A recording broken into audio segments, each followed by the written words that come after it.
અંબાલાલ પટેલે આગાહી કરી છે। હવામાન નિષ્ણાત અંબાલાલ પટેલની આગાહી રાજ્યના ખેડૂતો માટે સારા સમાચાર છે। તેમણે કહ્યું કે આગામી 48 કલાકમાં રાજ્યમાં ચોમાસું સક્રિય થઈ જશે। 17 થી 22 જૂનમાં રાજ્યમાં સારા વરસાદની આગાહી છે। ભારે પવન અને ગાજવીજ સાથે વરસાદની આગાહી છે। કાચા મકાનોના છાપરા ઉડી જાય તેવા પવન ફૂંકાશે।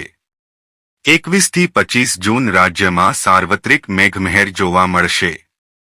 રાજ્યના વિવિધ જિલ્લાઓમાં 2 થી 4 ઇંચ વરસાદની આગાહી છે। દક્ષિણ ગુજરાત, મધ્ય ગુજરાત, સૌરાષ્ટ્રમાં સારા વરસાદની આગાહી છે। હવામાન વિભાગની આગાહી દરમિયાન આજે સૌરાષ્ટ્રના ગીર સોમનાથમાં વરસાદની આગાહી છે। આજે પંચમહાલ, દાહોદ, વડોદરામાં પણ વરસાદ પડી શકે છે। આજે છોટા ઉદેપુર, નર્મદા, તાપી, ડાંગ, નવસારી, વલસાડ, સંઘ પ્રદેશ દમણ, દાદરાનગર હવેલીમાં વરસાદનો અનુમાન છે। અરબી સમુદ્ર અને બંગાળની ખાડીમાં લો પ્રેશર બનશે। અમદાવાદ, ગાંધીનગર, ભાવનગર, લાઠી, બાબરા, અમરેલી, જૂનાગઢમાં વરસાદની આગાહી છે। આ ઉપરાંત પેટલાદ, કપડવંજ, મહેસાણા, ખંભાત, તારાપુર, દાહોદ, પંચમહાલમાં વરસાદની આગાહી છે। સુરત, વલસાડ, નવસારી, તાપી, ડાંગમાં પણ વરસાદની આગાહી છે।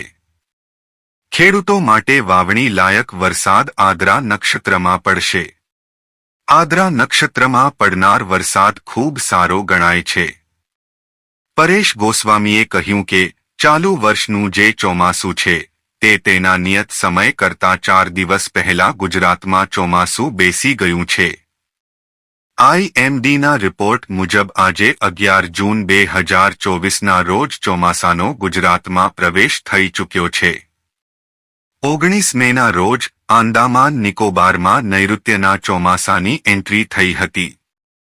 તે બાદ ચોમાસાની જાહેરાત જે 1 કે 2 જૂનના રોજ થતી હોય છે તેને બદલે 29 મેના રોજ કરવામાં આવી હતી। એટલે કે આંદામાન નિકોબાર, કેરળ અને હવે ગુજરાતમાં પણ ચોમાસું વહેલું આવી ગયું છે। આજની તારીખે ચોમાસું ગુજરાતમાં પ્રવેશ કરી ચૂક્યું છે। દક્ષિણ ગુજરાતના વલસાડ, ડાંગ સહિતના અનેક વિસ્તારોને કવર કરી લીધું છે।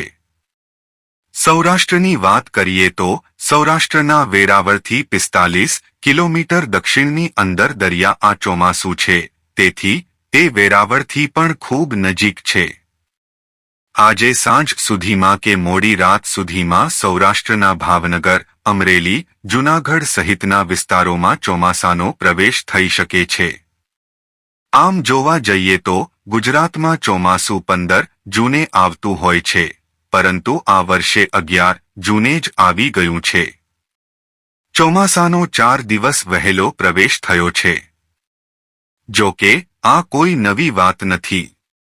અનેકવાર ભૂતકાળમાં એવું બન્યું છે કે ચોમાસું સમય કરતાં વહેલું આવે છે।